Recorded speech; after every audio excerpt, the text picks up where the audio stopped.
Kebetulan masih dekat sama saya rumahnya itu. Ya. Iya, saya sudah nyimak tadi. Oke, biar kita tidak ngelantur kemana-mana, kita lanjutkan tadi yang dikatakan oleh Adam Zain tadi yang melarikan diri. Nah, tadi kan dia mempermasalahkan mengenai pasal Daud berzina. Sudah saya jelaskan, dia dihukum dan seterusnya dan seterusnya. Nah, Anda tahu tidak bagian yang saya bacakan tadi itu dijiplak oleh Al-Quran dengan keliru. Di mana? Baik, di mana katanya? Baik ya. Oke. Kita akan bukakan teman-teman ya, bagaimana Quran menjiplaknya. Baik. Itu ada Al-Quran di situ? Ada. Oke, coba buka surat Shad. Ya, silahkan dibuka saja. Karena di sini Al-Qur'annya tidak ada terjemahannya. Tidak ada terjemahan. Pantas mereka tidak tahu isi Al-Quran. Baik, kita buka surat Shad dari pasal yang ke-21 ya. Kita buka surat Shad dari pasal yang ke-21, tapi untuk penyegaran kembali karena ada sebagian dari kalian yang baru datang, kita buka juga 2 Samuel pasal yang ke-12 ya. Baik, kita mulai dulu ya untuk penyegaran kembali. Kita ke 2 Samuel pasal yang ke-12. Perhatikan. Tuhan mengutus Nathan kepada Daud. Ia datang kepada Daud dan berkata kepadanya, ada 2 orang dalam satu kota, yang seorang kaya, yang lain miskin. Si kaya mempunyai sangat banyak kambing domba dan lembu sapi. Si miskin tidak mempunyai apa-apa selain seekor anak domba betina yang kecil yang dibeli dan dipeliharanya. Anak domba itu menjadi besar padanya bersama-sama dengan anak-anaknya, makan dari suapnya dan minum dari pialanya, dan tidur di pangkuannya seperti anak perempuan baginya. Pada suatu waktu orang kaya itu mendapat tamu. Ia merasa sayang mengambil seekor dari kambing dombanya atau lembunya yang banyak tadi itu ya, untuk memasaknya bagi pengembaranya yang datang kepadanya itu. Jadi ia mengambil anak domba betina kepunyaan si miskin itu dan memasaknya bagi orang yang datang itu. Lalu Daud menjadi sangat marah karena orang itu dan berkata kepada Nathan, demi Tuhan yang hidup, orang yang melakukan itu harus dihukum mati. Dan anak domba itu harus dibayar gantinya 4 kali lipat karena ia melakukan hal itu dan oleh karena ia tidak kenal belas kasihan. Kemudian berkatalah Nathan kepada Daud, engkaulah orang itu. Nah, di sini yang mau saya kasih tahu sama Bang Lora, ini kan perumpamaan ini, bukan berarti kejadian itu sungguh-sungguh ada. Itu hanya sebuah perumpamaan untuk menegur Daud. Nah, ayat ini dicolong oleh Al-Quran. Perhatikan. Di mana ada tertulis dicodong di situ? Di mana? Di dalam surat Shad ayat yang ke-21. Perhatikan. Dan adakah sampai kepadamu berita orang yang berperkara ketika mereka memanjat pagar? Perhatikan. Ini umat muslim kan nggak pernah baca Quran terjemahannya, makanya nggak tahu isinya jiplakan semua. Nih. Ketika mereka, jadi yang datang kepada Daud ini ada 2 orang. Ketika mereka masuk menemui Daud, lalu ia terkejut, Daud yang terkejut ya, karena kedatangan mereka. Mereka berkata, janganlah kamu merasa takut. Kami adalah 2 orang yang berperkara. Yang salah seorang dari kami berbuat zalim kepada yang lain. Maka berilah keputusan antara kami dengan adil dan janganlah kamu menyimpang dari jalan kebenaran dan tunjukilah kami ke jalan yang lurus. Ayat 23. Sesungguhnya saudaraku ini mempunyai 99 ekor kambing betina dan aku mempunyai seekor saja. Maka ia berkata, serahkanlah kambingmu itu kepadaku dan dia mengalahkan aku dalam perdebatan. Jadi perkaranya di sini dia punya banyak ternak, terus yang satu hanya punya 1 ekor. Nah, yang punya 1 ekor ini dikalahkan oleh yang punya banyak ini, betul? Ya. Terus kedua empatnya. Nih, perhatikan. Daud berkata, sesungguhnya dia telah berbuat zalim kepadamu dengan meminta kambingmu itu untuk ditambahkan kepadanya. Dan sesungguhnya kebanyakan dari orang-orang yang berserikat itu, sebagian mereka berbuat zalim kepada sebagian yang lain. Kecuali orang-orang yang beriman dan mengerjakan amal soleh. Dan amat sedikitlah mereka ini. Dan Daud mengetahui bahwa kami mengujinya. Maka ia meminta ampun kepada Tuhannya. Lalu menyungkur sujud dan bertaubat. Nah, saya tanya sama kamu, apa penyebab Daud tersungkur sujud dan bertaubat? Kaget dia teman-teman mukanya. Kaget dia. Buset, kok Quran saya kok mirip-mirip ini. Jeep lah ini. Baru tahu dia. Oke, saya tanya, mirip nggak? Satu sumber bang, yaitu datangnya dari Allah Subhanahu wa Ta'ala. Giliran mirip satu sumber. Gini, Lora, mirip nggak dengan yang saya bacakan tadi nih? Sebentar. Nih, dengan yang ini, yang saya bacakan ini mirip nggak? Iya, ada kemiripan bang. Ada kemiripan. Oke. Di sini yang datang menemui Daud itu adalah Nathan. Nathan itu seorang nabi. Daud sudah kenal dengan orang ini. Makanya ketika Nathan datang, dia membawa umpama. Dia tidak membawa berita yang sungguhan. Ini peristiwa ini tidak terjadi sungguhan. Dia membuat umpama tentang diri Daud. Nah, sementara di dalam Al-Quran, ini dua orang ini sungguhan. Ada dua orang yang sungguhan datang. Sebentar. Nih kita buka dari 21-nya ya. Nih. Adakah sampai kepada kamu berita orang yang berperkara ketika mereka memanjat pagar? Saya tanya sama kamu, ngapain mereka manjat pagar nih? Ngapain? Ngapain mereka manjat-manjat pagar? Pusing saya. Pusing saya. Karena Al-Quran itu datangnya dari satu sumber bang, yaitu datangnya dari Allah Subhanahu wa Ta'ala. Oke, baiklah, itu kan klaimmu. Giliran mirip kau bilang satu sumber. Gini Lora, yang saya tanya sama kamu, apa penyebab mereka ini harus lompat pagar? Dan adakah Nggak tahu saya itu jawaban pamungkas itu gimana? Oke. Jadi begini Lora, saya mau ajarin kamu Lora ya. Ini kenapa mereka harus lompat pagar? Ini sangat bermasalah ayat ini. Gini, Daud itu raja, benar? Ya. Oke. Nggak usah zaman dulu. Anda lihat hidup seorang raja zaman sekarang, itu selalu dikawal oleh para pengawalnya. Siang malam dikawal oleh para pengawalnya karena dia raja. Dia bukan tukang tukang ngarit ya, tetapi dia raja.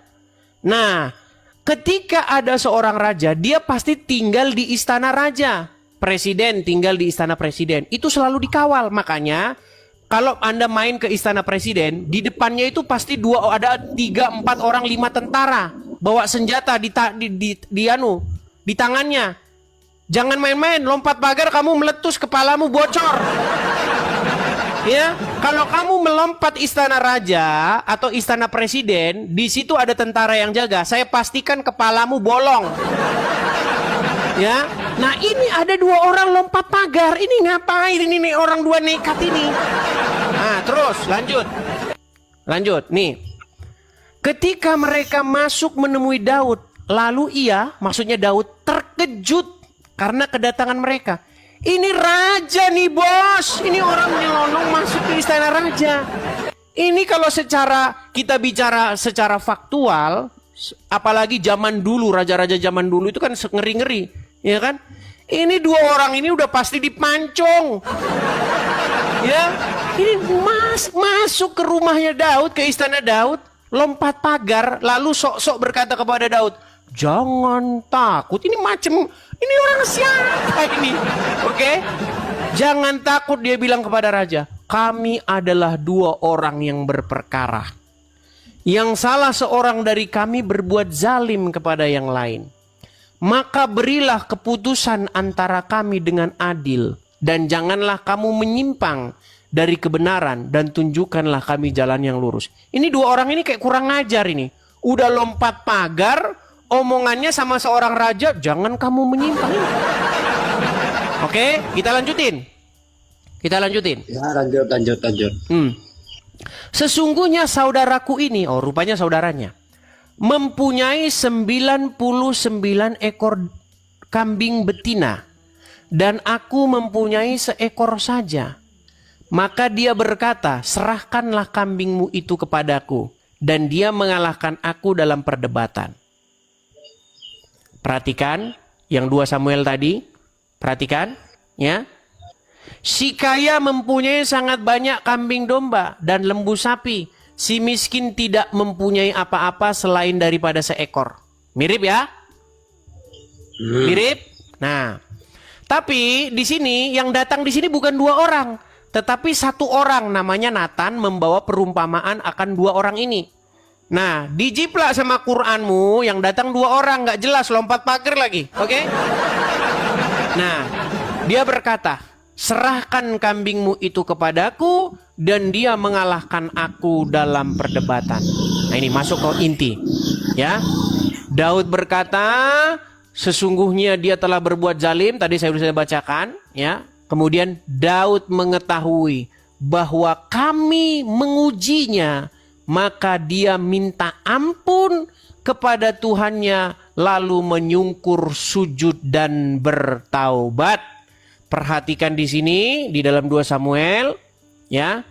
Setelah Nathan mengemukakan hukuman yang akan diterima oleh Daud, ya, mengapa engkau menghina Tuhan dengan melakukan apa yang jahat di matanya, dan seterusnya dan seterusnya. Apa kata Daud? Apa kata Daud? Nah, di sini Daud berkata, lalu berkatalah Daud kepada Nathan, aku sudah berdosa kepada Tuhan. Dan Nathan berkata kepada Daud, Tuhan telah menjauhkan dosamu itu. Perhatikan, di sini juga cerita mengenai pertaubatan Daud, di sini juga ada cerita mengenai Daud yang bertaubat, tersungkur dan sujud. Saya tanya sama kamu sekarang, Lora, ini Daud tersujud, tersungkur, sujud, bertaubat karena apa? Karena kalah debat. Kalah debat. Di mana dia kalah debatnya? Coba. Di mana dia kalah debatnya? Kan di situ tadi dijelaskan begitu. Kalah debat sama kambing itu. Masalah kambing itu kan tadi kan? Nggak ada di sini kalah debat dia. Serahkanlah kambingmu kepadaku. Jadi di sini orang yang punya banyak kambing itu meminta kepada orang yang hanya punya seekor, dan dia kalah. Dan Daud membela orang yang kalah itu. Nih, dia bela orang yang kalah itu. Sesungguhnya dia telah berbuat zalim kepadamu dengan meminta kambingmu itu untuk ditambahkan kepada kambingnya. Sesungguhnya kebanyakan dari orang-orang berserikat itu berbuat zalim kepada yang lain. Nggak ada di sini dia kalah debat. Tahu, tetapi tiba-tiba dia tersungkur sujud bertobat. Aduh, berat. Saya kurang tahu, Bang. Kurang tahu. Itulah sebabnya Anda masih Islam. Kan sudah saya bilang, penyebab orang masih Islam karena dia tidak tahu ajaran Islam. Nah, sekarang saya gini, Lora. Kamu mengakui ada kemiripan ya? Iya, karena Al-Quran dengan Bible datangnya dari satu sumber, datangnya dari Allah Subhanahu wa Ta'ala, Bang. Iya nih, ketika mirip, mereka kayak ini jurus lama ini. Oh, karena berasal dari Tuhan yang sama. Datangnya dari satu sumber, datangnya dari Allah. Bukan, Lora. Bukan dari Tuhan yang sama. Kan beda. Di dalam Bible yang datang itu Nathan sendiri, betul? Ya. Di dalam Quran yang datang 2 orang, beda nggak? Ya beda. Beda. Sekarang secara logis saya mau tanya, nggak usah kita ngomong iman, nanti kita debat kusir. Secara logis, mana yang lebih mungkin terjadi? Satu orang yang datang menemui seorang raja yang memang sudah dikenalnya, atau 2 orang yang datang menemui seorang raja dengan cara melompat pagar dan bertingkah sok-sok menasehati raja? Mana yang lebih mungkin terjadi? Jelasan Al-Quran, Bang. Jelasan Al-Quran. Karena yang lompat pagar itu. Al-Quran itu adalah kitab kebenaran, Bang. Oke, baik. Berarti yang benar yang 2 orang lompat pagar ya? Jelas di Al-Maidah itu betul itu. Al-Maidah. Oke, sekarang saya mau tanya, siapa dua orang yang lompat pagar itu? Kebenaran, Bang. Oke, saya mau tanya, siapa dua orang yang lompat pagar itu?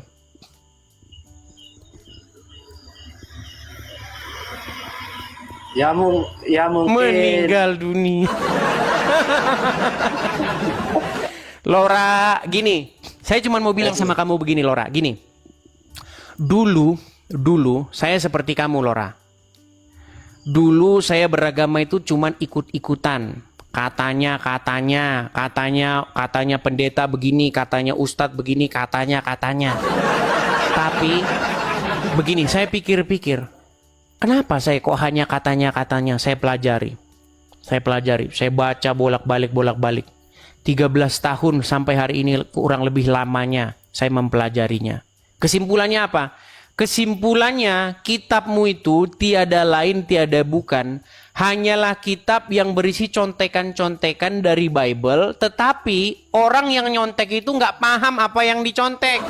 Akhirnya contekannya itu kacau balau, bikin dia pening sendiri menjelaskan apa yang ditulisnya.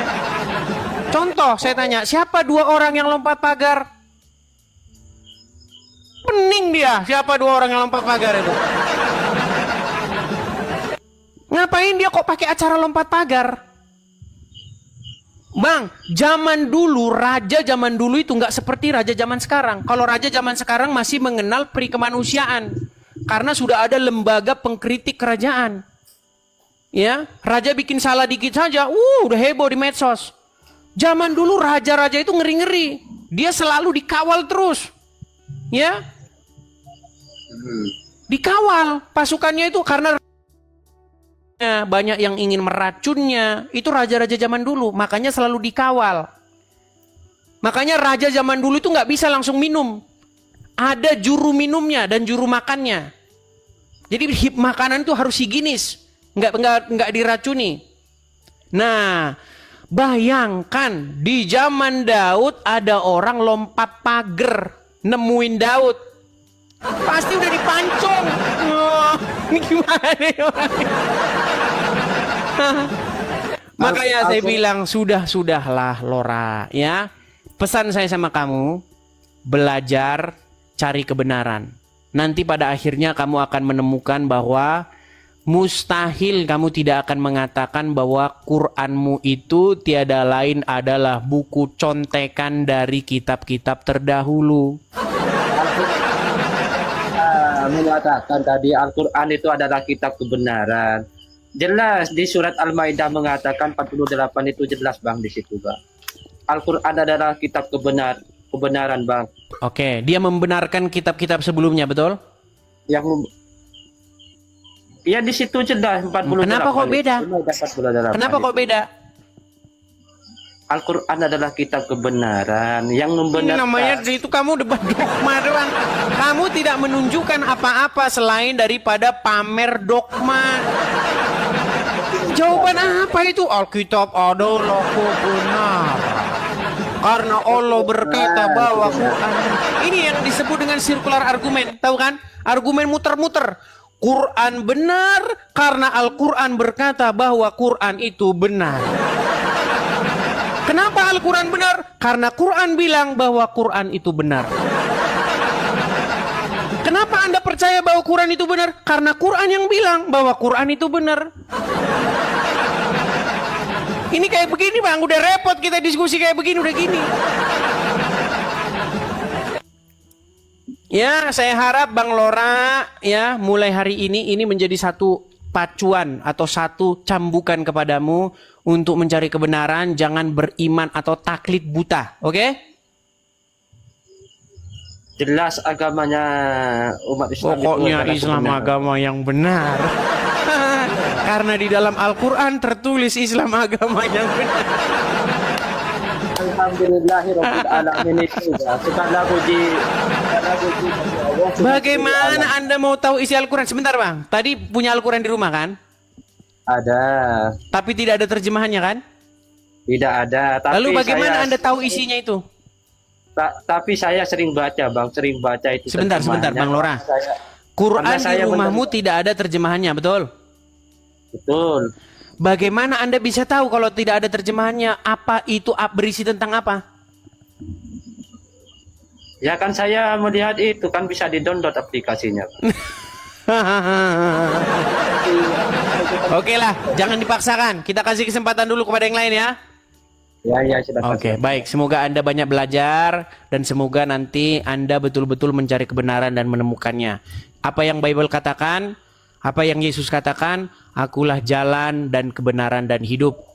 Jadi berbahagialah kalau Anda mengganti Tuhan, ganti Tuhanmu dari Allah dan Muhammad menjadi Yesus ya.